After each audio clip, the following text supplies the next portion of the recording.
Our next speaker today is Arqum Rashid. Welcome, Arqum, and thank you so much for coming to speak today. Arqum is a resident scholar and imam at the Islamic Society of Delaware. He serves as the director for REWAC Institute, which is a nonprofit Islamic education organization. He is a graduate of Al-Azhar University in Cairo, Egypt, with a degree in Islamic law. He's also a graduate of the Delaware Law School in Wilmington, Delaware, with a JD. He is a trial attorney who was born in Pennsylvania and currently resides in Delaware. He has memorized the whole Quran. I had a chance to hear him talk as part of an interfaith panel of speakers earlier this month for Delaware Peace Week. It was an excellent dialogue to be a part of, and I'm looking forward to hearing him speak again today. Welcome, Arqum. Hi, good morning, everyone. Good afternoon from where I am, and good morning to people who are joining from different time zones. I don't know if anyone's joining from a time zone that is later than ours, but if they are, good evening to you. I want to begin by thanking the host for putting this together. Thank you for inviting me as well and allowing me to be a part of this great conversation. And then I want to begin also by the Islamic greeting or the Muslim greeting, which is Assalamu alaikum wa rahmatullahi wa barakatuh. Assalamu alaikum, it means may peace be upon you. And what I will talk about is the concept of peace within the Islamic tradition. So I'll begin with this very phrase that we greet one another with, which is Assalamu alaikum. The first word, as-salam, means peace. Alaykum means upon you. Salam and its Hebrew equivalent, which is shalom, they mean the same thing, peace. And in Arabic, salam is similar to the name of the religion, which is Islam. So you have these two words. You have the word salam, and it shares certain letters. In Arabic, it has the sin, which is the sa sound, the lam, which is the l sound, the la, and the mim, the salam at the end. These three letters are the root words or the root letters for the word salam, the word that means peace. They are the same root letters for the name of the religion, which is Islam. And Islam, salam, they sound very similar. That's because they, as we said, come from that original root word or root letters, which means peace. When Muslims greet one another, we greet each other with peace be upon you. The word for the religion, though, doesn't mean peace. And if I'm speaking a little too quick for people, just let me know. I just wanted to give you guys more time for your Q&A, so I'm trying to condense my portion of this. So when the name of the religion itself means submission to God. That's Islam. So Islam, submission. Salam, peace. They both come from that root word, salama, which means peace, serenity, calmness, tranquility. And the reason or the connection that is there is that through submission to God, Muslims believe that through the submission to God, a person attains peace. And that true peace is only attained when we find that submission to God, when we find ourselves in submission to God. And that peace is in two ways. There is a worldly peace that is attained when a person does not kill, does not harm another, does not steal, right? When we refrain from these actions that bring about harm to other people, when society lives in that way, there's a peace that is established in that society. And more importantly, there is a spiritual peace that comes with it. Through submission to God, a person attains true peace, right? True salam. A person who does Islam, a person who acts upon the submission is called a Muslim. So Muslim is someone who does Islam, which is submits. So a Muslim essentially equals somebody who submits to God.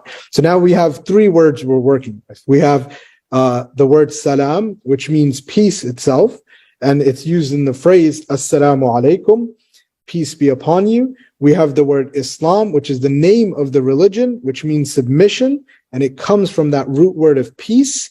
And then now we have this third working word, which is Muslim, someone who does Islam, meaning somebody who does submission or submits to God, and they're called a Muslim, someone who submits to God. So we have these three words. Then we have the concept of peace or salam. In a general sense, I'll share some of the tradition that is there. In the Islamic tradition, God has 99 names. It's the same entity, but 99 names that highlight the attributes of God. So God's name, which is constantly said in this phrase before we do anything, Bismillah ar-Rahman ar-Rahim. Together it's Bismillahir Rahmanir Rahim. And this means in the name of God, bi ism Allah, with name Allah. Allah is the name of God in the Arabic language. So when we translate Allah into English, it is God with a capital G. We believe the entity that, for instance, in the Christian tradition is referred to as Father, we believe that entity is called Allah in the Arabic language and in the Islamic tradition. We don't believe that people worship different entities. We believe that entity is God. There is only one entity that we believe in. That power, that entity is called Allah in Arabic. And sometimes from the Islamic framework, for example, the difference between Christianity and Islam is we don't believe that entity has a son. We don't believe that anything can be associated with that entity. So we believe that entity is an absolute power, and that there is no other God but God. And that's the common phrase that is said. So God, or Allah, has 99 names, and these highlight the attributes of God. Two of the names I mentioned in the phrase that I did, bi ism Allah, Bismillah, in the name of Allah, ar-Rahman ar-Rahim, the most merciful, the most compassionate, right? These are two names of God. So you can call upon God as Ya Rahman, oh the most merciful. Ya Rahim, oh the most compassionate. Ya Malik, right? Oh the Lord of everything.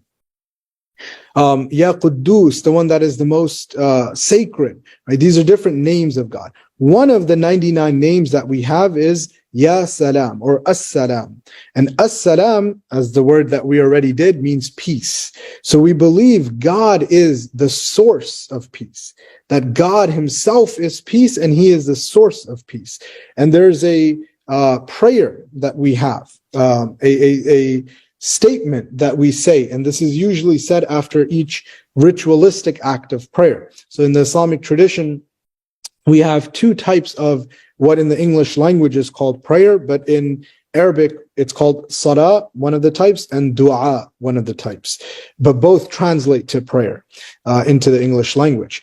One is the ritualistic style of prayer that some of you might have seen, either in pictures or on TV, where a person is standing, bowing, prostrating, doing different actions.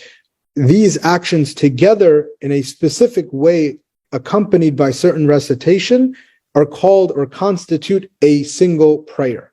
That is the salah in Arabic. Then you have dua, which is a prayer of statement. When a person requests something from God, when a person praises God simply in a verbal manner, right? All praises to God. And then you ask God for different things that you want. Oh God, grant me strength, grant me the ability to do this, grant me a new home, a new car, whatever that you are praying to God for. That is also a dua. That is also a type of prayer. Now, after the ritualistic prayer, the one with the different positions and actions, we make verbal prayers. And in those verbal prayers, one of the prophetic prayers that is there is this dua, is this prayer that is Allahumma anta salam wa minka salam. So notice the word salam is there again, right? And you're saying, oh Allah, oh God, anta salam, you are as-salam, you are peace. That's the literal translation of it. Oh God, you are as-salam. Wa minka salam, from you comes all peace. Right, so this is an essential component of the Islamic tradition. And that's why the nickname for the Islamic religion is the religion of peace. That's where it comes from. That the name of the religion, originates from peace. And there's this important component of peace that is surrounded the essentials of the religion. And that after every ritualistic act of prayer, which is done at minimum 5 times a day for believers, that believers throughout the day, they pray 5 times every single day, the specific ritualistic acts, which are the different positions, starting as early as 5 in the morning, 6 in the morning, depending on the time of the year. Sometimes 4 in the morning, depending on the time of the year. So they wake up, they pray, sometimes they go back to sleep, sometimes they stay awake. Then in the afternoon, then late afternoon, then at sunset, then at in the evening or at night, they make a prayer as well. After every one of these prayers, the prophetic tradition was to recite this prayer, that, "Oh God, you are peace and you are the source of peace," to remind each believer about the commitment we are to have as believers to the concept of peace. So what I'll do is I will conclude with these remarks and I will engage in conversation with you. And if there's no questions, I have a few other things to say, but I'd rather have conversation about the topics that you're interested in or that these different statements might have prompted in your minds. So I'll open the floor up. Thank you, Arqum. I have one that has come in. 2 actually now. It looks like the first one is, what is the significance of Kaaba? I don't know if I'm pronouncing that right. Yep, that's correct. So we'll start with that. The Kaaba is one of or not one of because it's not equivalent to all of them, but it is the greatest mosque on earth. So the Kaaba, which is the name of the mosque that is in modern day Saudi Arabia in the city of Mecca. Some of you might have seen it. It looks like a black box. So that is a mosque. And that is the main mosque of Muslims. So we believe that is the highest mosque of importance in the Islamic tradition. The direction of prayer is praying towards that direction. So I'm actually sitting in a mosque right now in Dover, Delaware, and our prayer area faces the direction of where the Kaaba is located. So the Kaaba itself it's a location where the mosque that is there is present. That mosque, we believe, was built from the beginning of time and then reconstructed over time as well. But the last major in our tradition is that it was constructed by Prophet Abraham. So that's what the Islamic tradition believes, that Prophet Abraham and his son constructed that mosque. And in front of that mosque, or that the black square that you have, there's this area where the footprint of Prophet Abraham is there. So it's a protected kind of area, and there's this stone kind of thing where there's a footprint, and it's said to be the footprint of Prophet Abraham. So that's what the Kaaba is. It's a specific mosque of the most importance. There's 3 very important mosques in the tradition. The Kaaba is the first. Then you have the mosque in the city of Medina, which is the city of the Prophet Muhammad. May peace and blessings be upon him. That is in modern day Medina, Saudi Arabia. And then you have the third mosque, which is Masjid al-Aqsa, or the Aqsa Mosque, which is in modern day Jerusalem. So those 3 are of very importance in the Islamic tradition. I hope that answered your question. Thank you. All right, here's another one. Do you believe that God is knowable?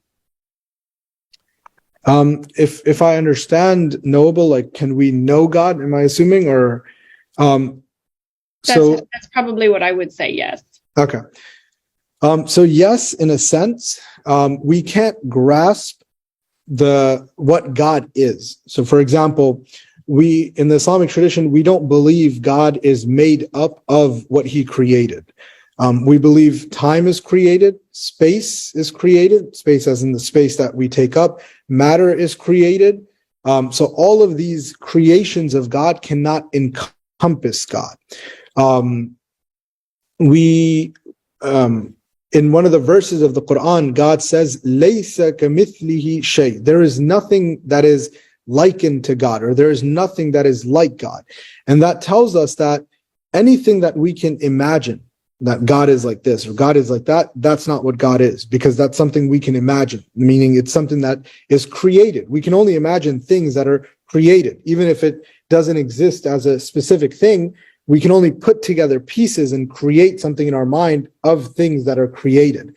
But God is not something that is created. God is something that always is. It's a necessary being, that God always is. God always was. And there's descriptions of God that we know through revelation. So God is the most merciful. God tells us in the Islamic tradition that his mercy overcomes his wrath or his anger. That God's mercy is greater than any wrath that God has. We know God is the most just. We have these descriptions of God in the sense of his qualities or attributes. But our knowledge about God is limited in that sense in the Islamic tradition. If you notice, if you ever go into a mosque, or let's put it this way, there isn't a single mosque on earth that will depict God. There just isn't. It's not in the Islamic tradition. There is no depiction of God.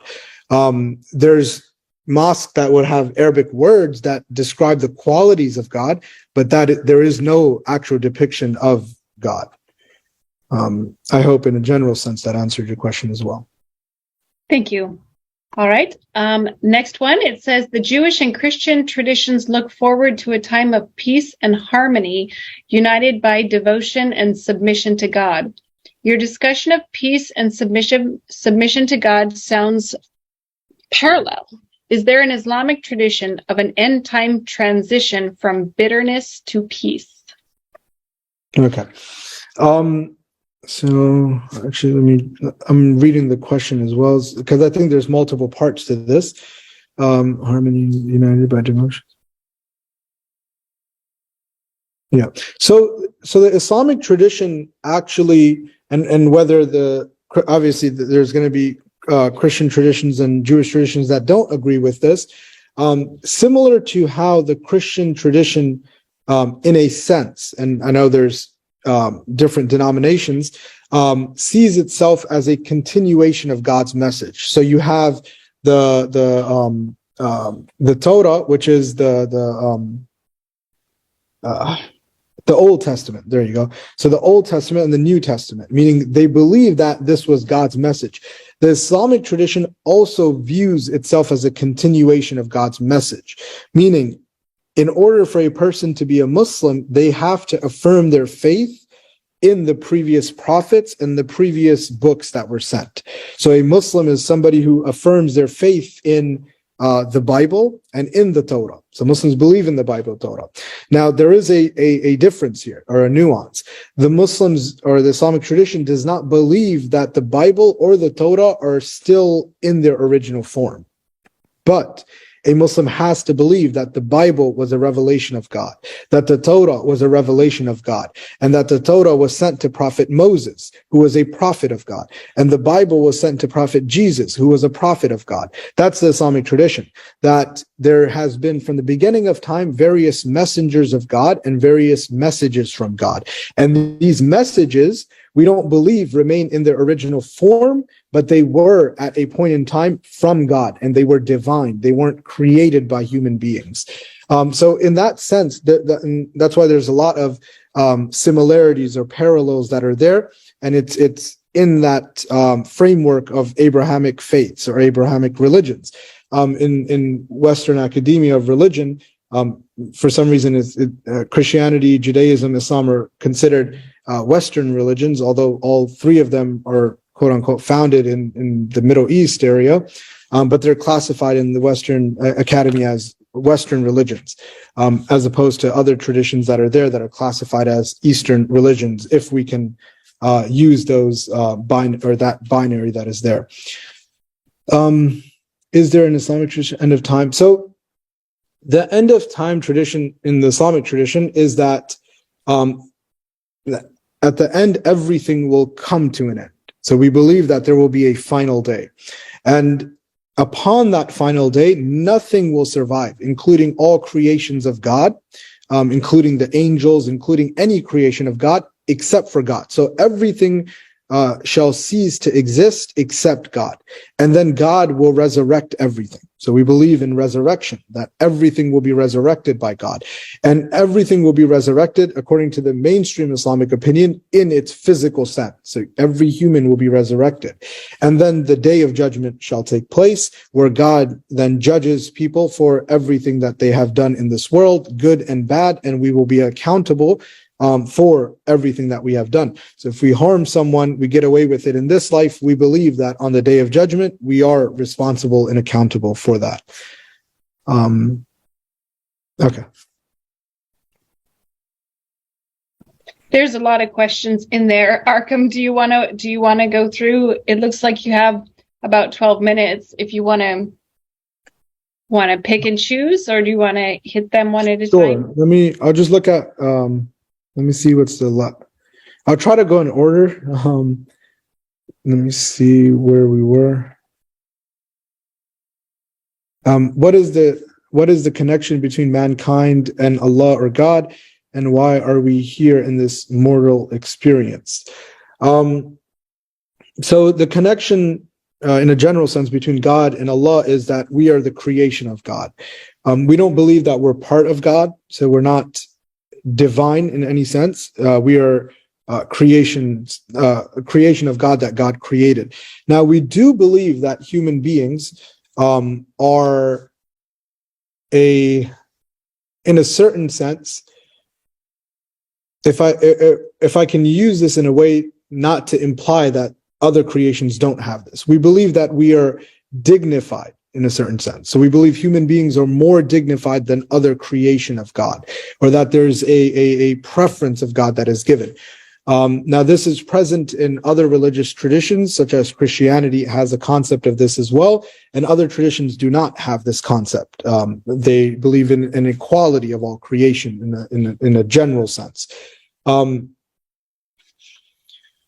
However, we believe that human beings are placed upon earth as the caretakers of earth, that we are given the benefits of the creation that is around us. So God created, vegetation, plants, animals, whatever it may be, for the benefit of humanity, but not for the purpose of human beings kind of taking advantage of them, but rather as caretakers. So they're there for the benefit of humanity. So we eat from the earth, we eat from what God has created, but it's not there for our advantage to oppress, right? That goes into oppressing other creation of God. But we are here as caretakers of the creation that God has created, in that special preference that is present in the Islamic understanding. There's an explicit verse in the Quran where God says, "Verily, we have dignified the children of Adam," which refers to the human race. All right. What major religious ceremonies do you perform? For example, Christians perform baptism and remission for sins. So we do Friday services, which is similar to the Christian Sunday service, where we have a sermon and then prayers. We have daily prayers as well. People can pray at home, or they can come to the mosque and pray. We don't have a concept of baptism, but we do have the shahada. So when somebody becomes a Muslim, when somebody becomes a believer, or converts or reverts, whichever of the words people use, to the religion of Islam, they utter the shahada, which means there is no God except God, or God with a capital G, or Allah. There is no God but Allah, and the Prophet Muhammad is the last and final messenger and servant of God. So the Prophet Muhammad is not understood as a divine being in the Islamic tradition, rather one of the various prophets that were sent by God, and he is a human being. He is not a divine related being to God. That enters the person into the faith. That doesn't need to be a public thing. They can say it at home and group of friends or around some people, but usually people like to come to the mosque and do it in front of the congregation. So we do that as well. we don't do any sort of confessions or anything of that sort. We believe your sins are between you and God. People should repent for their sins. If their sins had a worldly effect, they need to rectify that worldly effect. So if somebody stole $100 from somebody, they got to repent to God and also ask forgiveness from that person and make that person whole again. All right, I'll move to the next question.